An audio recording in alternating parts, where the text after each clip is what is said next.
This app had led me to a variant that put me on a cliff where I was literally having to find handholds and footholds to get up. Carrying a backpack, I felt very unsteady.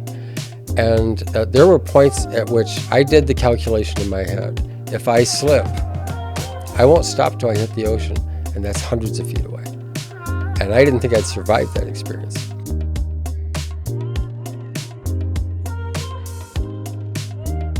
Well, hello, welcome to the Calvary Assembly podcast. Today we have a very special episode where we are going to be interviewing Pastor Bob as he is just back from his trip doing the Camino de Santiago Compostela. Wow. Which is exactly what I was about to say, but thank you for making sure that we got that right.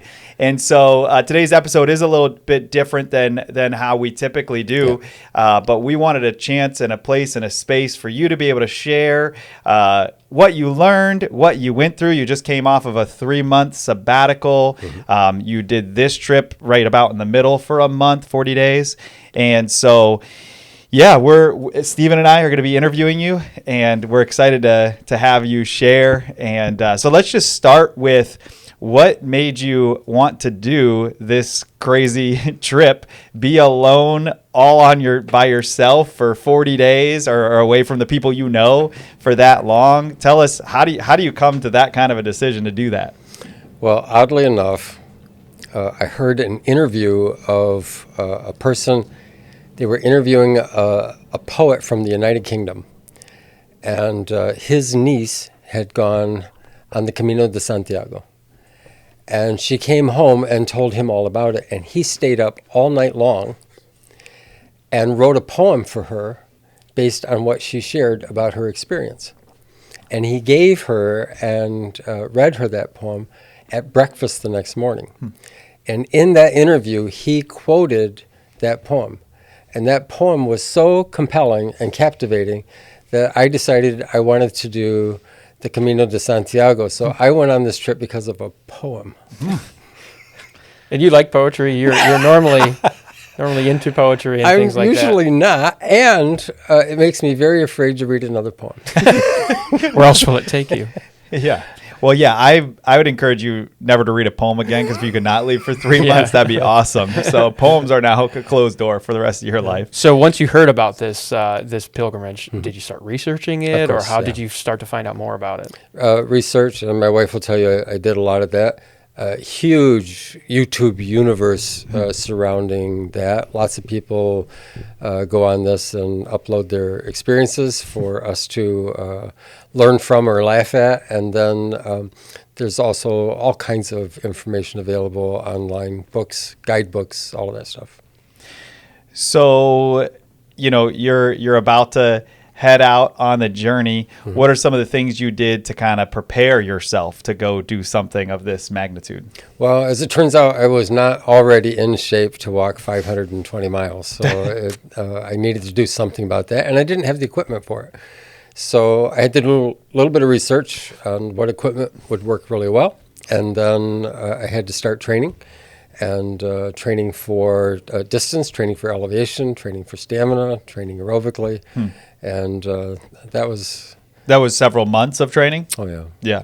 And you were doing a ton of walking. I was. Then at the very end, you had like walking with a backpack on type of deal. Yep. Put weight in it. I had to get used to carrying the weight, and I had to find trails that actually demanded something out of me, which Rochester's a pretty flat area. It's not the easiest place to find those. Yeah. But some of the things you brought on this trip, like you can't carry a whole hotel room with you or anything like that. You're pretty limited as to what you can bring. Tell us what you could bring, what you couldn't bring, and how'd you manage with all of it? Yeah. So interestingly enough, you have to pack very lightly, and everything you decide you need, you're going to carry with you every day for over 500 miles over the course of 35 days. And so you need to make that choice wisely. And so I had 2 T-shirts, 1 shirt with a collar, 3 pair of socks, 3 pair of underwear, 1 pair of slacks, 2 pair of shorts, and then toiletries, and that was it. Wow. And so you do laundry by hand every day, make sure your stuff is, you you don't want to scare away the other pilgrims by how you smell. So, Like, I mean, but I'm imagining even doing that, you're getting showers. Are you getting shower every night? Most nights? yeah, yes, every night I got a shower. Really? Okay. Wow, Yeah. that's more than I thought you would on a journey like that. Yeah, well, Because I you're was- sweating like a dog, yeah? I cannot tell you how much fluid just pours out of you in the hot Spanish sun. It's unbelievable. And so showers are, I would get in at the end of the day, and you're just soaked through. Everything is soaked. Jeez. And showers are not always hot, but there's always a shower. Okay. Wow. And then tell us about your sleeping situation. Like, where do you sleep? Like, what's that look like every night? Dormitory style, bunk beds, anywhere from 4 to 20 people in a room. And I was in a room with 4 people, and 3 of them snored. I couldn't believe it. 3 of them, all 3. I have to imagine if I ever were to go home and tell my wife I want to go on a trip for 3 months, walk 500 miles, stay in rooms with 20 other people, and do all that, she would think I'm crazy, and she might be right. How did Sue respond to this when you start telling her? Did it make sense to her, or did it take a little bit to convince? Let's say she was a slow adapter to the idea. And then, of course, at the end I put in, and if you would like to go with me. And she, as it turns out, she was not interested in that option. But no, it took her a little while. I think I've said before, the most common questions I got were all you are all right? Because some people thought, maybe he's been diagnosed with something, and this is a bucket list thing, and he wants to get this done. Yeah. So some people worried about that. Some people thought I was leaving. Some people thought I was crazy. Yep. Yeah, I was gonna say, is that one true or no? I don't feel qualified to answer that question. And then some people were very concerned about my doing this on my own. There is safety in numbers. Right. There are other pilgrims out on the trail, but I didn't do it as a group. So, the other thing I was wondering about is food. Like there's like little towns along the way. Yep. Are you getting 3 meals a day? Like you're sweating like a dog. I'm like, yeah. Like how does all this work with water and food and all that? So part of the weight of the pack is I carry 2 liters of water with me the beginning of every day, and if I had a place to refill along the way, I did, because you don't know when you'll run out. The one thing Spain drops horribly is breakfast. They just don't do a good breakfast.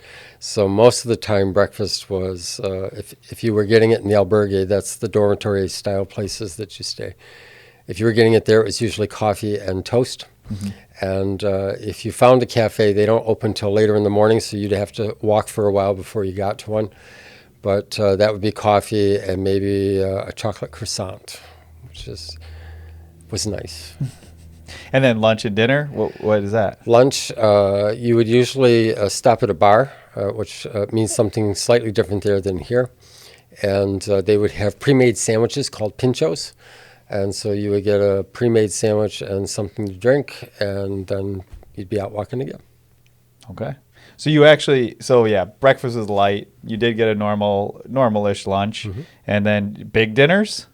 As big as you could get them. Yeah, right. After all those steps. Yeah. So one of the things you find out is in communal meals, there's just a certain amount of food that's made, and when it's gone, it is. And so some nights you don't get as much as you would have liked, but I always had enough. Okay. I didn't go hungry. How many steps ish per day? Like, what did you average? Then how many steps for the whole trip? The steps for the whole trip was well over 1 million. And my longest day was 42,000 steps. Oh, man. And it was an over 21-mile day, and a very demanding day for sure. And that's a lot of up and down elevation. That's the thing about the route that I chose. I chose the Del Norte, which is the northern coast, and every day begins with a climb. One of my roughest days was, we refer to it as the day of the 5 climbs. And at the bottom of every one of those ravines was a stream, and you had to find rocks to step on to get over. You get baptized. And when I finished that day, I was more than done. In fact, that was one of those days I wasn't sure if tomorrow was going to happen. Yeah. Did you take any break days?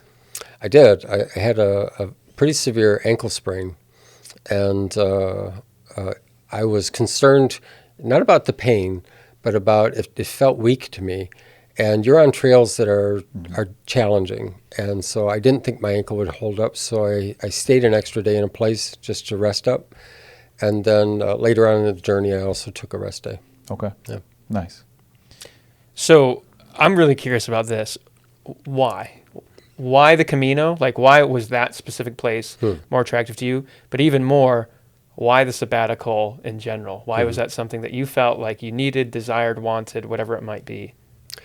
So on the sabbatical, I felt like I was leading more out of my role than out of my soul. And I didn't feel burned out, but I felt thinned out. And I didn't think that was healthy for me or anybody else around me. And so I thought that some time where I recalibrated would be super helpful. The Camino, I actually wanted something that was hard. And it lived up to its billing. It's one of the hardest things I've ever done. Also one of the most spectacular things. It was this rare combination of quiet, difficulty, and beauty. And there was something that really filled my soul through that. I'm very grateful for it. And did you expect that all of those things would be fulfilled, or did you go into this with complete open expectations of what you would receive? The first day I journaled this, I'm not going to try to make anything happen. I'm going to try to be aware of what is happening. So I wasn't trying to make myself feel anything emotionally. I wasn't trying to have any kind of experience. I just decided I would let stuff come to me rather than me pursue it. And I think that gave me the best possible experience. I think if I had tried to key in on something that I wanted, I might have been disappointed. And like with all of that silence time, what was that like for your relationship with God? It was good. My personal spiritual discipline habits are more focused on scripture reading and kind of deriving something out of that, unpacking it.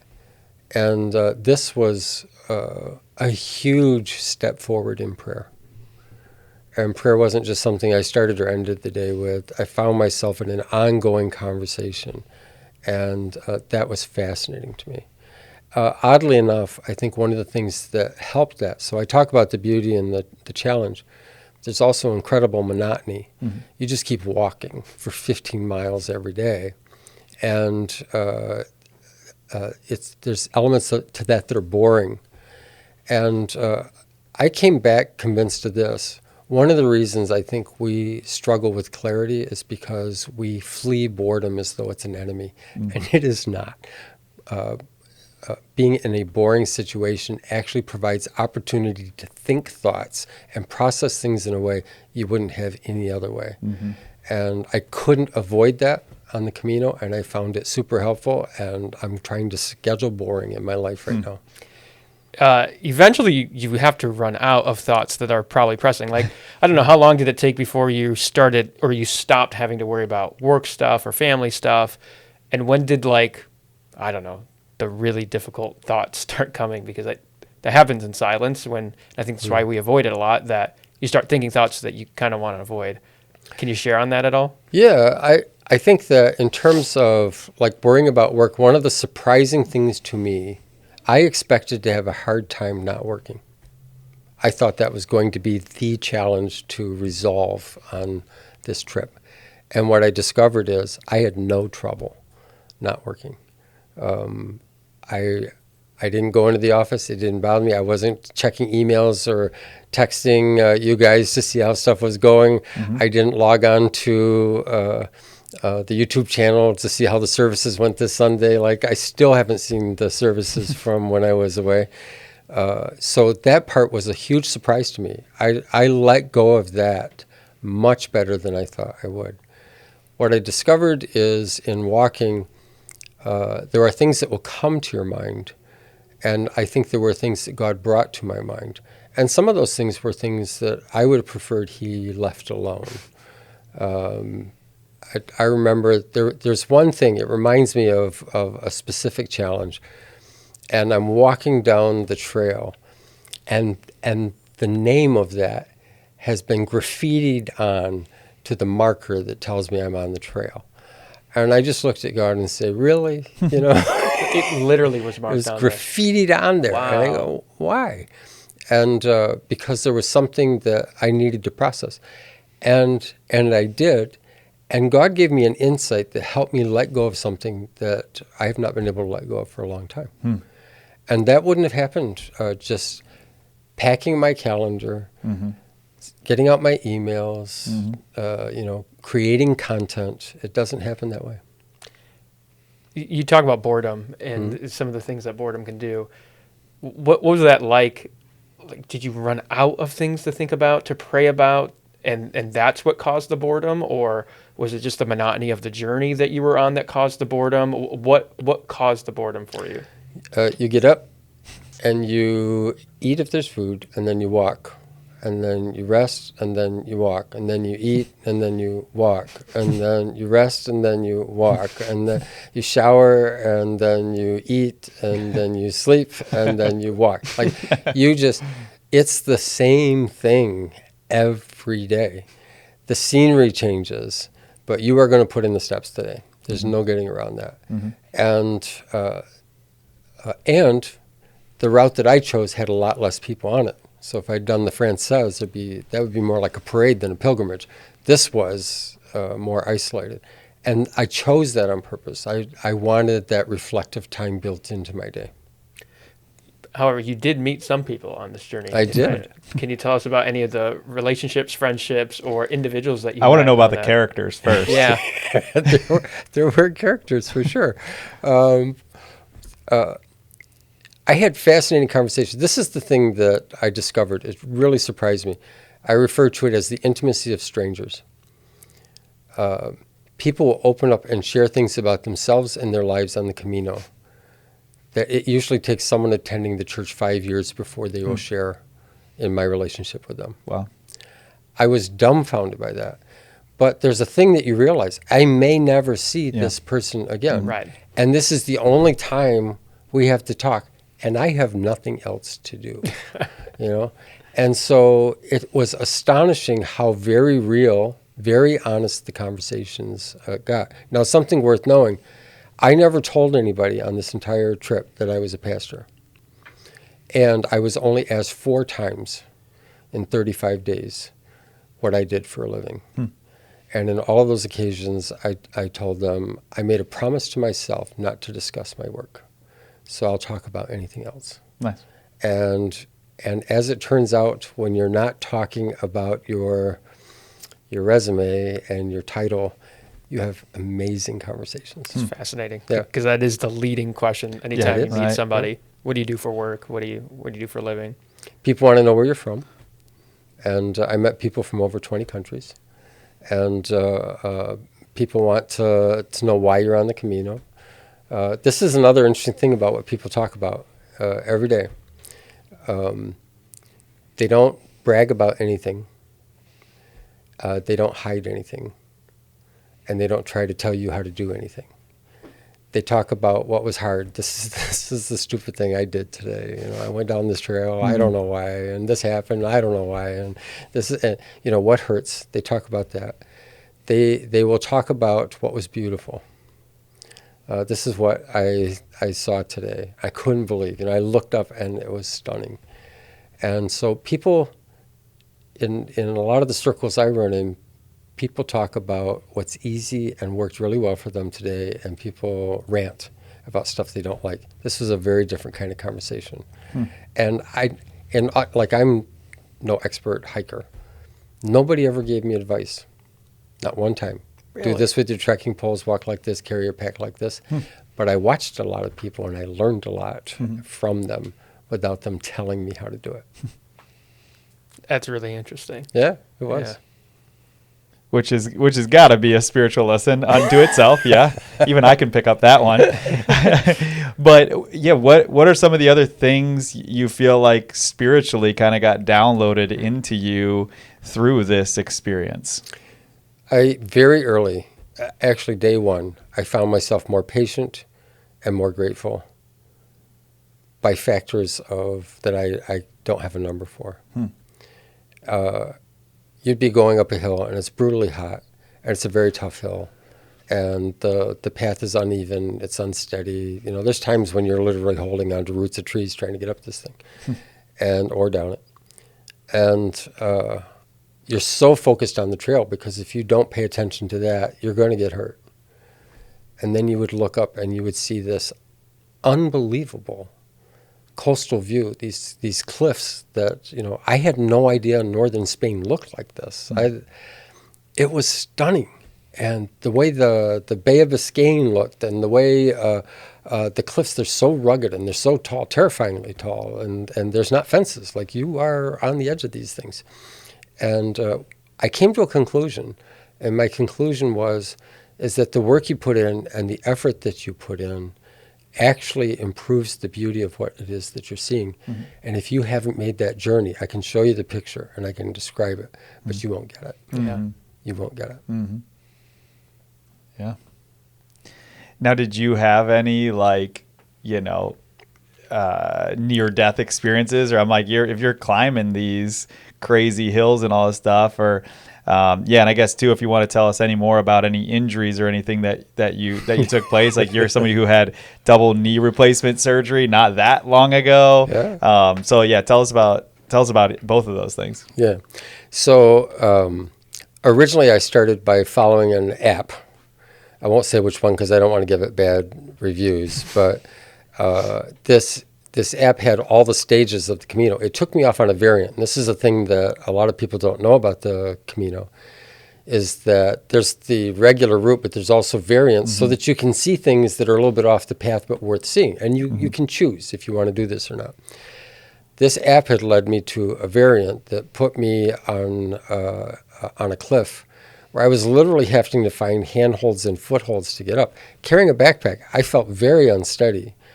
And there were points at which I did the calculation in my head. If I slip, I won't stop till I hit the ocean, and that's hundreds of feet away. And I didn't think I'd survive that experience. And I was not happy about being there. And there were less and less people. Like this was a regular trail, but it was a variant. And I didn't realize that's what I was on. And so I thought, all I got to do is get to the top. The getting down on the other side has to be better. No, it wasn't better. And I got to the spot where I was going to have to literally take a leap of faith. I didn't know, once I left this ledge, how I was going to land, if I would keep my balance, any of that. And I'm just, so I'm sitting there processing it, and your adrenaline, like it's running, and I hear this voice. And I look up, and there's this guy from Prague, and his name is Martin. He used to be a flight attendant for American Airlines. And so he's coming along. He had also mistakenly taken this variant. And we're both trying to find our way down. We got ourselves together down something I wasn't sure I could get done myself. My adrenaline was running so high, and I was annoyed. Like I was someplace I had no business being. And that night we were staying in a former place where nuns lived. And so they had converted it to an albergue. And there was still a church attached to it. And the nuns came in and they would do a service. And they would sing songs in Spanish and in English. And then at the end, all the pilgrims would go forward and they would pray for us. And every muscle in my body ached, and I was still a little ticked off that I almost died today. And Martin and I became friends. He did the Camino in a little harder way than I did. He actually brought a tent with him, and any place he could pitch his tent outside and stay, he did that. But I thought it was miraculous that he was in the right place at the right time where I needed help. And this is one of the things you see over and over again on the Camino. You don't know how something is going to come your way that you need, but it does. And on the Camino, what they will say is the Camino provides. But for me, it's God provides.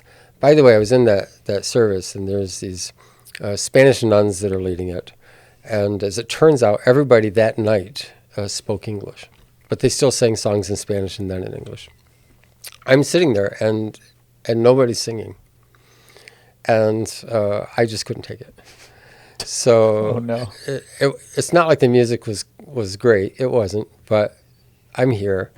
And so, like, I have the music, and I don't know what the Spanish words mean until I see the English version of them. But when it's time to sing English, I just start belting it out. And the person next to me starts singing. And then some other people start singing. And then all of a sudden, tears start flowing down people's faces. And it wound up becoming a spiritual moment, not because I was leading anything, but because I was participating in something. And I will tell you, as exhausted and frail as I felt that night, when I was prayed for that night, I felt a flow of God's Spirit in my life, and deeply grateful for it. Deeply grateful for it. You talk about often around here how you hold the title of pastor, but you feel like that's more than a title. That it's part of who you are and the giftings that God has given you as a person. That you just pastor. Did you have moments to minister or to pastor people on the Camino?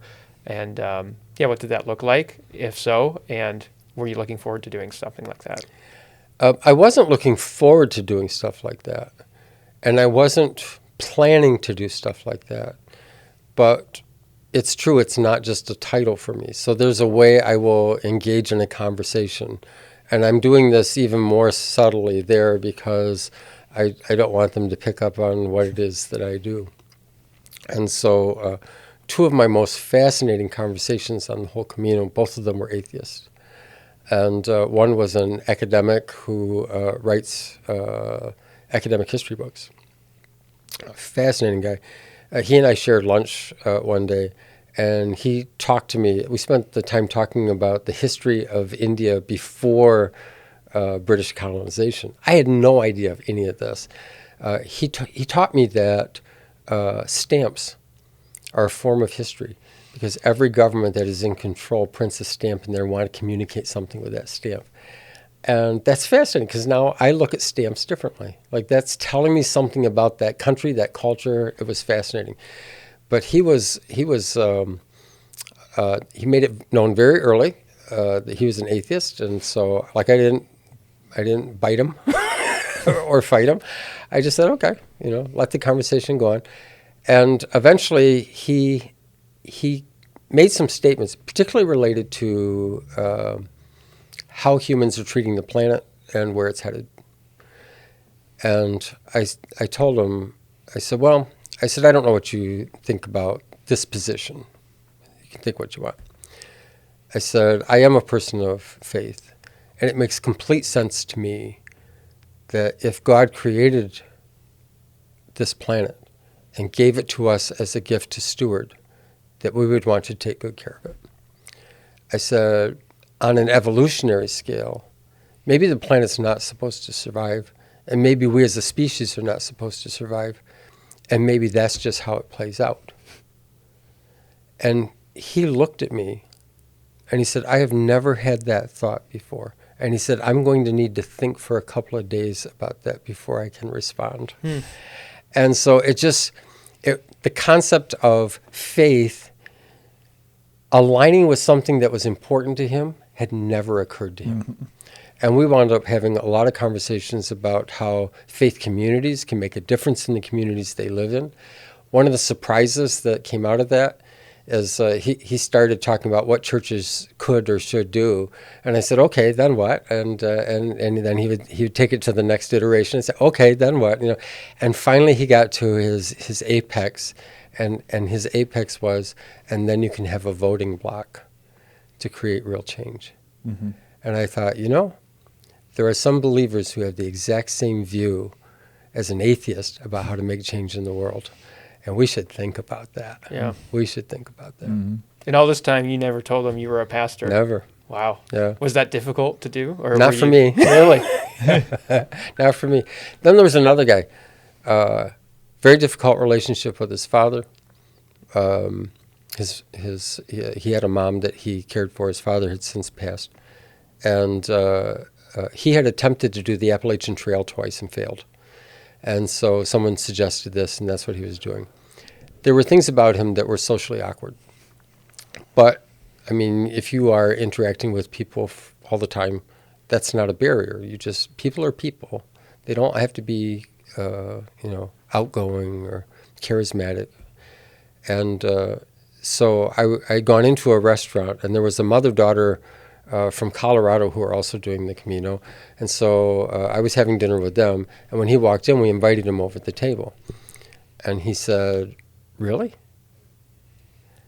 And it broke my heart, because he was a person not used to being invited to the table by anybody else. Mm. And so we had a great time. We talked and laughed, and I saw him on my last day. I came up on him, and I paused, and I slowed my pace to walk with him. And I said, "There's something I observed about you, and I don't know if you want to hear anything about it." And he said, "Sure." And one of the things about him that he shared that he hates about himself is he's very emotionally sensitive. So he'll cry at movies, at books, at commercials, music, just everything makes him cry. And he hates that about himself. And so I told him, and he's an avowed atheist. And I told him, I said, when I invited you to the table and you said, "Really?" I said, "I might be wrong, but that told me that maybe you don't get that many invitations to a table in your life." And I said, "What I want you to know is, I don't know how many friends you have, but I think you're capable of being an amazing friend." I said, "I've enjoyed all of our conversations. And I think that if you don't have those friends, my hope is you find them, because I think you would be a great friend." And then I told him, I said, and now the tears are running down his face. and I said, "I know you're sensitive about being sensitive." I said, "I'm going to tell you something. I don't know if it'll make sense." I said, "I think that sin actually numbs us in life, and that makes us feel more." And he said, "I don't understand what you mean." And I said, "When Jesus was on the cross and he was being crucified, some people think it didn't hurt him that much because he was holy." And I said, "I think it hurt him more. I think he felt things you and I don't feel." And I said, "So maybe your sensitivity is something sacred to be leaned into, rather than something to be ashamed of or run from." And now he's just, and I said, "Buen camino," which is what you say when you end a conversation. And I could walk faster than him, and I wanted to walk faster than him. And I told him, I said, "I'm not going to walk with you into it was our last day, into the place where the Camino ends." I said, "Because honestly, if I walk in with you, I will be thinking about you." And I said, I want to walk into this and see what other thoughts come to me. So, wow. Powerful. I will tell you another thing that surprised me. I was unprepared for this, and it was the hardest part of the Camino for me. And that was that I spent the entire Camino thinking only of myself. I only had to feed myself. I only had to find a place to stay for myself. I only had to find the route for myself. Mm-hmm. I wasn't responsible for anything or anyone else. And this is not my life. Yeah. I was the oldest of 5. It's never been my life, And there were things that I think God ironed out in me about that. I tend not to advocate well for myself in things. And I had no choice on the Camino but to do that. It had to be like disorienting, because when you first said that, I thought of like fatherhood being a marker for you. Yeah. So okay, that's like 35. But for you, this goes back to like literally childhood. So it's like, yeah, you've been living life that way. I want to hear a little bit more about what changed in your own heart as you were only responsible for your own self. Yeah, I don't ask for things for myself. I will ask for other people all day long. I'm fearless about that. I can give a great case for anybody else, but my tendency is to not ask for myself. And there's all kinds of inner voices. So other people need it more than I do. Maybe some part of me thinks I don't deserve it, all of that stuff. And on the Camino, you have to ask for stuff or you won't get food today, or you won't find your way today. And I was forced to ask things for myself. It was horribly uncomfortable. But I think one of the most significant lessons I had to learn on this trip. Yeah. Do you have any concerns about that? Like, I'm imagining like part of the route for that is even like, hey, I don't ever want to be a selfish person or that sort of a thing. How are you processing that, like with re-entry back into life as normal? Yeah, I know my own internal bent. I'm far more likely to return to what I was than to go overboard on the other way. That's the real risk for me. Yeah, I agree with that. Yeah. So you have this super long journey of 3 months of walking, or I'm sorry, not 3 months, 1 month, correct? Because 35 days. 35 days. Okay, so you were a few weeks before you left, you were gone on your sabbatical, then you had a few weeks when you came back. So you have a long stretch of time. I do. Where you are now in a completely different rhythm of life.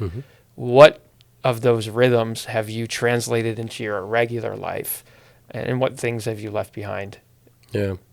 I'm walking more, and I think overall that has more than just a physical health aspect to it. I think there's also mental and spiritual health aspects to that. And so I want to keep that in place. I'm not going to walk a Camino every year. That's not like that. By the way, the number of people I met, I didn't meet anybody that this was their first Camino for a week. They've all done it before. Wow. I was confused. I said, and you're doing it again. Why? But people love this. It's fascinating. So walking for just aspects of health in all of my being. Incorporating boredom more where I don't automatically reach to a device to distract myself from the fact that I'm bored. Some of the clarity I received, some of the options I thought of came out of that boredom. And if I were going to give someone advice for spiritual life, I think often we seek an experience. And what we really need is clarity and discernment and insight. And an experience doesn't necessarily give you that. But if you are willing to plow through those hours or minutes of boredom, often that's the place where we have slowed ourselves and quieted ourselves enough to be able to hear what God is trying to communicate to us. And so I'm going to try to be a little bit more intentional about that. You talked about how prayer, like it felt like you almost burst through some kind of obstacle with prayer in your devotional life. Yeah, what new kinds of things are you intending on doing in prayer, or different kinds of rhythms in prayer? Yeah, I mean, the beautiful thing about walking is that you don't have a lot of other options than to pray. And for the first half of the Camino, I couldn't listen to playlists. There were people who provided me playlists, and I couldn't listen to them. Because when I listen to music, I get very engaged in it. And then I would miss the arrow that I need, and then I would be off trail. And now that my day just got longer. And so, like, I couldn't even listen to that. A couple things interested me. I asked myself one day, I wonder what the internal playlist, what music will come to my mind when I'm not listening to it off of my phone. That was fascinating. You got a new Calvary Assembly worship album about to drop? No, it was really embarrassing if it was like Hannah Montana or something like that. There were some embarrassing songs. Absolutely true. But you just, so you have to be very present. This was another thing. You can't plan ahead that far. You have to pay attention to the trail you're on. You have to look for the markers that you're trying to find. And sometimes you don't know which way am I supposed to go, and you have to guess. The arrows are available, but they're not always obvious. And the way you find them is by moving. That's not how I operate in life. How far apart were these arrows? Like every couple yards, or are these every couple miles? How you could go miles without an arrow. Really? Sure. Yeah. Oh my gosh. How often are you getting off the right path then? You go miles without knowing you're not on the right path if you don't see an arrow. What I can tell you is about the second half of the trip, you pick up this internal sense and you go, And often what you'll think is, I haven't seen an arrow for a while. Gotcha. And then I could orient myself on a map. I wasn't using an app. Using an app that would kind of give me step-by-step directions did not work for me, and I had to abandon that fairly quickly. That's how I got up on a cliff. So I went to simple map reading skills, and I'm old enough to have learned that the first time around. Stephen didn't even know that's a thing. I'm a goner. I'm a goner on that trail. I guess. So then you could find your way back. And you had self-service and stuff like that the whole time? Yeah, there's a thing you can get. It's kind of an electronic SIM, and that allows you internet access. It's not necessarily cell service in the way we think about it. I could make calls on WhatsApp, but not regular calls. How often do you talk back home to like? Almost every day. Really? To Sue. Okay. Yeah.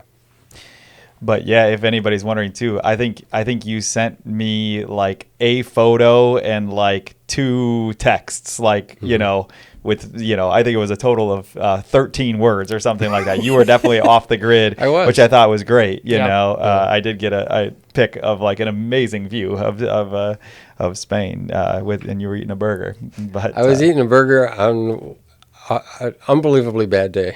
That ended so well. I was so glad. So, yeah, is there any other stories we haven't asked about that you wanted to share about? Yeah, I mean, what turns out is that the highlights are often the people you encounter in the conversations you have. One of my concerns going into this trip was this kind of dormitory style living. It's not how I prefer to go on a trip. And like even when I've gone on missions trips and things like that, I tell them I'm going to have my own room. I'll pay more if I need to. I'm not sharing a room with someone because if they snore, I'll kill them. And it turns out I didn't kill anybody. But I actually, if I was willing to pay the money, I could have stayed in a private room every night for the whole trip. Okay. And if I ran into like 2 or 3 nights of unbelievable snoring, I would get a room in a pension. You might share a bathroom, but you'll have a private bed and a door. And then I would get a good night's sleep. By the end of the trip, if you said all finances taken care of, would you do the private rooms or the communal rooms? Where would you prefer to stay? And I would say the communal rooms. That's Really? crazy. Yeah. Wow. Yeah. That's crazy. Because that's not your personality at all. It's not. But you see things and you learn things. One of my fondest memories was this man and his son, both from Spain, were doing the Camino together. I put the son at about 14 years old. And they had started later. You don't all have to start at the 520-mile mark. You can start anywhere on the Camino. And so they wound up in the same albergue I was in. And they'd put in a full, long day just like I had, and they were waiting for dinner just like I was. And the father was speaking Spanish, which I learned none of on this trip. I studied for 160 days in a row on Duolingo, and I learned how to say, lo siento, no hablo español. I'm sorry, I do not speak Spanish. But they were talking, so I had no idea what they were saying.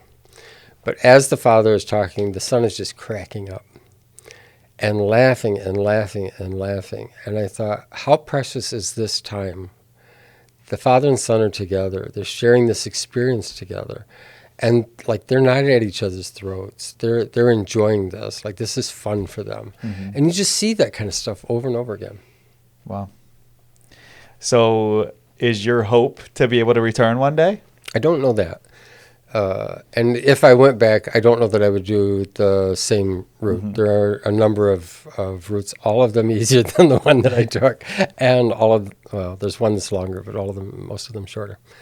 I don't know, but I know that it was really important that I did it, and I'm really glad that I did. Yeah. That's great. That's great. We weren't sure what to expect when you came back. Like, is PB going to come back with some secret message or something like that from the Lord that's going to change That's not what I was everything? asking. You're crazy. Oh, I'm like, is he going to come back and he's like, I know how to solve like world hunger or something like that? It's like, what's going to happen? Or I don't know. My mind was going everywhere. Sounds like you had very different expectations than the rest of us. No, this is one of the things I discovered is that you can't control anything, so then patience is your friend. there are things that you need that you can't provide for yourself. So then you have to learn to ask, and you're automatically grateful.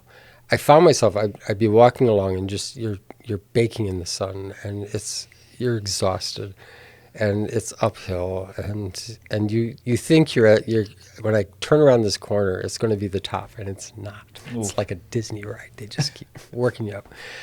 And so all of a sudden, a cool breeze off the ocean would come blowing through. And my instant thought was, thank you. Mm-hmm. So then I thought, well, who am I thanking? Am I thanking the wind? The wind doesn't have any agency. It doesn't decide where it blows. And I realized, every single day God provides things for us, and we just don't notice them. Mm-hmm. And I can be more grateful than I am.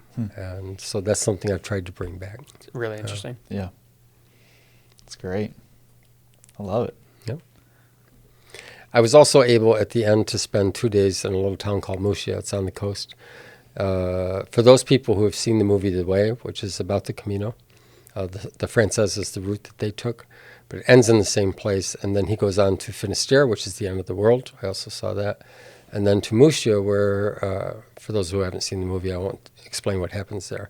I was able to go there, and I was there for 2 days, which intentionally so to unpack and kind of recalibrate a little bit from walking every day. And it was hard not to walk. Like I walked from where I was staying out to the chapel 4 times a day. Just not walking felt strange. And you can correct me if I'm wrong. This chapel you're talking about, it's not like a little tiny, like shack somewhere. This was that massive building. Is that what you're referring to? So the cathedral in Santiago is a massive building. Okay. And when I arrived at the square of that cathedral, on that day, there were over 2,000 pilgrims that came into Santiago that day. They do 3 masses, pilgrims masses, they call them, a day. And the cathedral seats 1,200 people. And it was standing room only, all 3 services. The Muxia, that place is a lot more, it's smaller. Okay. It's beautiful, it's stunning. But, yeah. Those not as pictures grand. were unbelievable. Yeah, they were. Crazy building. Yeah. What are you thinking about for our church as we move forward after you take 3 months? And I know that's such a big question. You're not going to be able to answer all the things. So I'll just intentionally leave it wide open. What are some of the things you're thinking about? As you're entering back in. Yeah, one of the things that was really reinforced for me is these communal dinners that I had. The first one I sat at a table. I didn't know a single person there. And by the end of the dinner, we were friends. And we shared things, and we laughed, and there was joking, and sometimes the language was a barrier, and sometimes not. And my commitment to ongoing fellowship here, there are people who could come to our church, and just by sharing a donut or a cup of coffee or a bagel or something like that, like a conversation happens that wouldn't have happened otherwise. Mm-hmm. And I think that's so valuable. This intimacy of strangers concept that I don't have to have the same background. I don't have to be from the same place. I don't have to have anything in common. And yet we can find something to talk about. And it's fascinating. I enjoyed all of those. My first communal meal was one of the highlights of the trip. And it was a very small room crammed around a table that should have been bigger, and it wasn't. Eating food that was okay, and it was delightful. It was hysterical sometimes. So I think that. I think I gained some clarity on how I'm thinking about some decisions that we're facing as a church family in terms of how we stay connected to our vision and continue to move forward. And that was helpful for me. And then the idea that especially I come from a more Pentecostal charismatic background, so we often think of transformative moments in our lives as this massive experience where something spine-tingling and goosebump-raising and soul-shaking occurs. And I didn't have that on this trip.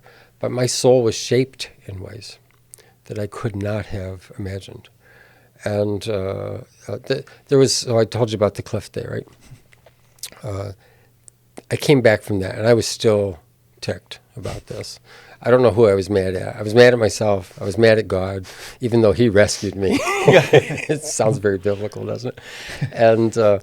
And this one, I'm telling at the communal table, you know, and this one woman says to me, "I wonder what it was about that adventure that your soul needed today."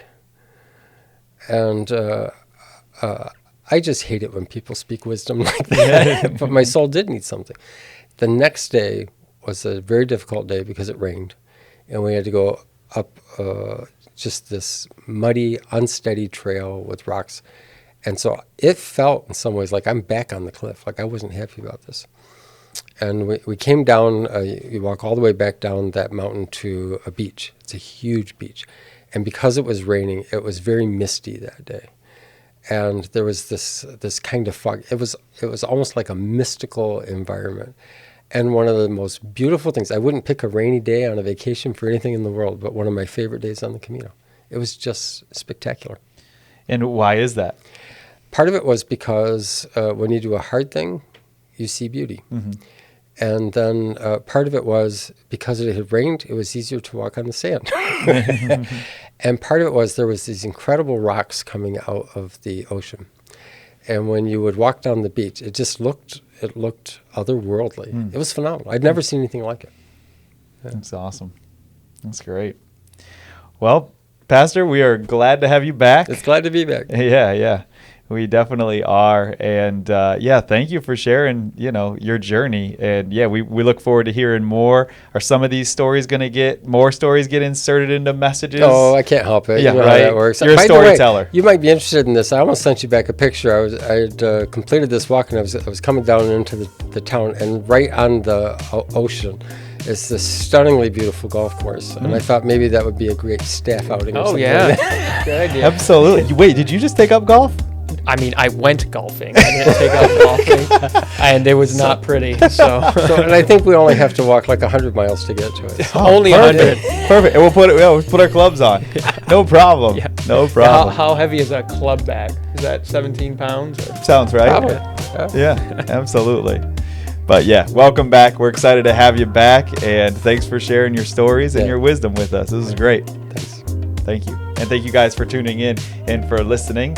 We'll have more from the podcast coming up soon. Thank you guys. Have a great day.